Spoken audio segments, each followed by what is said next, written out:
अच्छा, अब देखें क्वेश्चन नंबर 2 हम करने जा रहे हैं न्यूमेरिकल, ठीक है, चैप्टर नंबर 7 चल रहा है हमारा। तो यहाँ मैंने लिख भी दिया है बुक का, क्या कि आपको थोड़ा सा आइडिया हो कि हम कर कर क्या रहे हैं। तो देखिए यहाँ पर हमें मास गिवन है 2000 kg, उसके बाद हमें इनिशियल वेलोसिटी गिवन है 220 ms, उसके बाद हमें जो है, अब देखो यहाँ पर इनिशियल गिवन है तो सिंपल यहाँ पर दूसरी वेलोसिटी नहीं है, इसका मतलब फाइनल वेलोसिटी क्या होगी, ज़ीरो होगी। अब देखो यहाँ पर डिस्टेंस गिवन है, ठीक है, जिसको हम ऐसे नोट करेंगे 100 मीटर।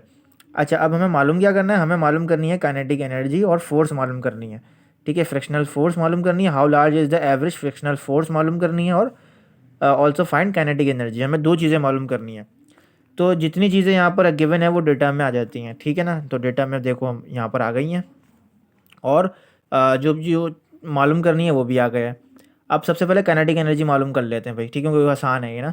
तो काइनेटिक एनर्जी का फॉर्मूला आपको पता होता है, ये हमने फार्मूला लगाया सिंपल, और यहाँ पर हमने वैल्यूज़ पुट कर दी यहाँ पर सिंपल के, मास की वैल्यू भी पता थी और इनिशियल वेलोसिटी की वैल्यू भी पता थी, दोनों की वेलोसिटी पता थी, कैलकुलेशन करी। सबसे पहले हम ये देखते हैं कि स्क्वायर जहाँ लगा होता है ना, हम स्क्वायर की कैलकुलेशन करते हैं। तो सिंपल हमने यहाँ पर 20 का स्क्वायर लिया, 400 हो गया, ठीक है ना। तो ये इसकी पहले कैलकुलेशन हो गई। सबसे पहले स्क्वायर हम कर रहे होते हैं, ठीक है ना।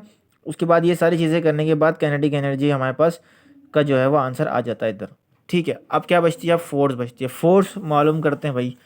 फोर्स की हमने हेडिंग लगाई, और फोर्स मालूम करने का जो तरीका है यहाँ पर, वो चेंज इन काइनेटिक एनर्जी से होगा, क्योंकि काइनेटिक एनर्जी हमने पहले मालूम कर ली है, और काइनेटिक एनर्जी से जो है वो हम फोर्स मालूम करेंगे, क्योंकि यहाँ पर एवरेज फोर्स की जो है ना, एवरेज फोर्स मालूम करने का बोला गया। How large is the average frictional force, ठीक है ना। एवरेज अगर आ जाता है तो ज़्यादा से ज़्यादा एवरेज निकालने के लिए हमें वो मूवमेंट, वो काइनेटिक एनर्जी मूवमेंट जो है कितनी चेंज हो रही है वो मालूम करना लाजमी होता है। तो उस हिसाब से ये फार्मूला बना है, ठीक है ना। तो अब देखो यहाँ पर वर्क डन जो है वो एफ एस आ जाएगा, क्योंकि इसका फॉर्मूला है वर्क डन का एफ एस।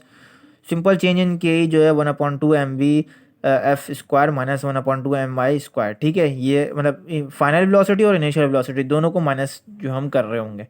सिंपल हम जो है भैया वैल्यूज़ पुट करेंगे, ठीक है। एस की यानी कि डिस्टेंस की वैल्यू 100 थी, और यहाँ वैल्यू हमने पुट करी। तो सिंपल हमें पता है कि जब भी ज़ीरो से कोई भी वैल्यू मल्टीप्लाई होती है तो सारी वैल्यू ज़ीरो हो जाती हैं। तो सिंपल सारी वैल्यू ज़ीरो हो गई, और यहाँ कैलकुलेशन करने के बाद हमारे पास ये चीज़ आ गई, ठीक है।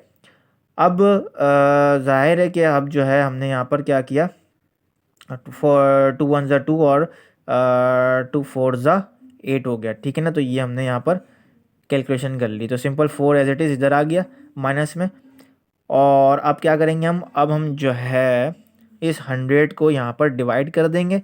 तो ये हम इसको डिवाइड करेंगे तो सिंपल 0 से 0 कट जाएगा, और जो वैल्यू बचेगी वो इसका फोर्स आंसर आ जाएगा, बस इतना सिंपल है।